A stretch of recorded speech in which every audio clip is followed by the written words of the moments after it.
परदादा परदादी परदादा परदादी। ठीक है। तो मम्मी साइड के जो भी होंगे, मम्मी साइड के कौन कौन होते हैं? मामा मौसी। ये मामा साइड के कौन कौन? दादा दादी और परदादा परदादी। ठीक है। तो इस तरीके से हमारी एक पीढ़ी से दूसरी पीढ़ी क्या होती है, बढ़ती जाती है। इतना क्लियर हो गया? ठीक है। तो भी पढ़ा है। दूसरा जो हमारा कारक है वो कौन सा है? ठीक है। अब जैविक कारक में हमारे कौन कौन आते हैं? जैविक कारक के अंतर्गत किस किस को शामिल किया गया है? माता-पिता। और सामाजिक कारक के अंतर्गत किसे शामिल किया गया है? वातावरण। ठीक है। इतना क्लियर हो गया? तो मानव का जो विकास है वो कितने कारकों से माना गया है? पहला जैविक और दूसरा सामाजिक। तो जैविक कारक में हमारे कौन आएंगे? और सामाजिक कारक में हमारा क्या आएगा? क्लियर हो गया? तो वातावरण मतलब क्या होता है? हमारे चारों ओर का आवरण। पढ़ेगा हमने? क्या कहलाता है वो हमारा? कि आनुवंशिकता क्या है समझाइए। तो आप क्या बताएंगे? कारकों से हुआ है? पहला दूसरा जैविक में माता-पिता सामाजिक में जो जैविक है वो किससे बना है? और जेनेटिक्स में क्या आएगा हमारे? मानसिक। शारीरिक मतलब हो जाएगा शरीर के विभिन्न अंग। ठीक है। या तो बोलते हैं ना जो हमारे पूर्वज होते हैं उनके जैसे हम दिखाई देते हैं। बोला जाता है कि नहीं बोला जाता? बोला जैसे है ना?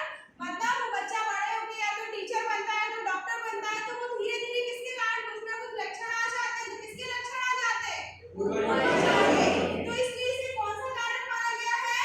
जेनेटिक्स। ठीक है। ये किस पर डिपेंड है सबसे ज्यादा?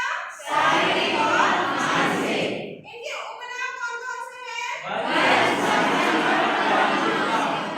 ठीक। इतना समझ। आदित्य चौकसी, मैं बीए बीएड फर्स्ट सेम का छात्र। आज आपको वंशानुक्रम तथा वातावरण के बारे में बताऊंगा।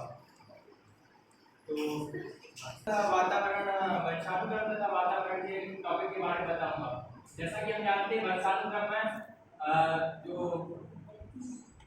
व्यक्ति में जो गुण होते हैं शारीरिक तथा मानसिक वो अपने पूर्वजों के द्वारा पीढ़ी दर पीढ़ी आते हैं। ये जो गुण होते हैं माता पिता से संतान में आनुवंशिकता तथा जीन्स के कारण आते हैं। आनुवंशिक गुण कहते हैं। और कारण जो पूर्वजों के जो गुण रहते हैं वही गुण संतान में आते हैं। जैसे जो गुण आप में है वो गुण वो आपके दादा दादी नाना नानी के गुण रहेंगे और जो दादा दादी और नाना नानी के जो गुण है वो आपके परदादा परदादी और परनाना परनानी से आते हैं। और जरूरी नहीं है कि जो गुण है अपने वो माता पिता से ही आए। कुछ गुण जो रहते हैं अन्य गुण जो रहते हैं जो मनुष्य में आ जाते हैं वो दादा दादी के भी आ सकते हैं, नाना नानी के भी आ सकते हैं गुण। जो व्यक्ति बुद्धिमान है उसके माता पिता बुद्धिमान होंगे या फिर माता पिता बुद्धिमान नहीं है तो दादा दादी अवश्य बुद्धिमान होंगे। इसी कारण वो जो व्यक्ति है वो बुद्धिमान है।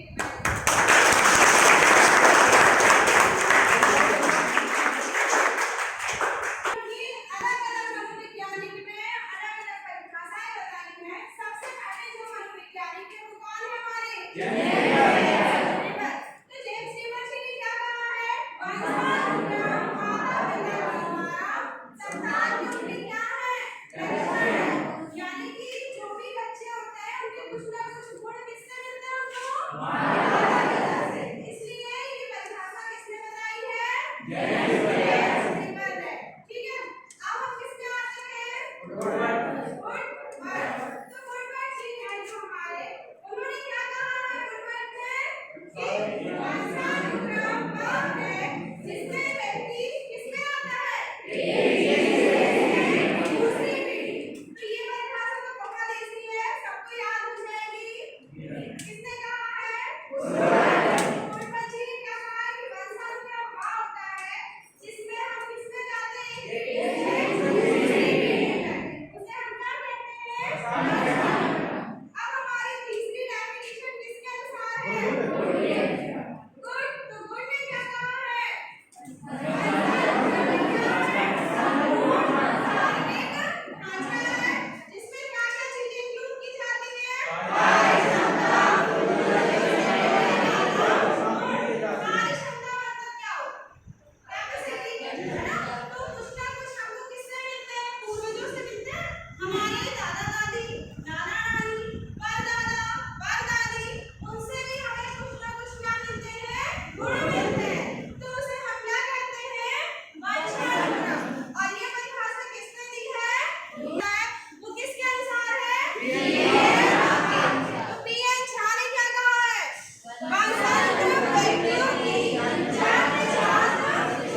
फंक्शन में साथी आज का डेवलपमेंट का हमारा टॉपिक है वंशानुक्रम तथा वातावरण। मानव विकास अनेक कारकों से द्वारा हुआ है, पर इसके दो प्रमुख कारक हैं। पहला जैविक कारक और दूसरा सामाजिक कारक। जैविक कारक में माता पिता और सामाजिक कारक में वातावरण। वंशानुक्रम एक पीढ़ी से दूसरी पीढ़ी में जाना ही वंशानुक्रम है। यह एक जैविक तथ्य है और यह जेनेटिक सिद्धांत पर आधारित है, जिसे मानव से मानव बने और दूसरा गाय से गाय है। अब वंशानुक्रम की कुछ परिभाषाएं हैं। पहला, जेम्स ग्रेवर जी के अनुसार, जेम्स ग्रेवर जी कहते हैं, दूसरा बुधवर्थ जी कहते हैं वंशानुक्रम एक पीढ़ी से दूसरी पीढ़ी में प्रवेश लेना ही वंशानुक्रम है। और तीसरा गुड कहते हैं वंशानुक्रम संपूर्ण ढांचा है जिसमें कार्य क्षमता और पूर्वजों आदि से मिलने वाले गुण शामिल किए जाते हैं। और बीएन झा जी कहते हैं वंशानुक्रम व्यक्तियों की जन्मजात विशेषताओं का पूर्ण योग।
ठीक है।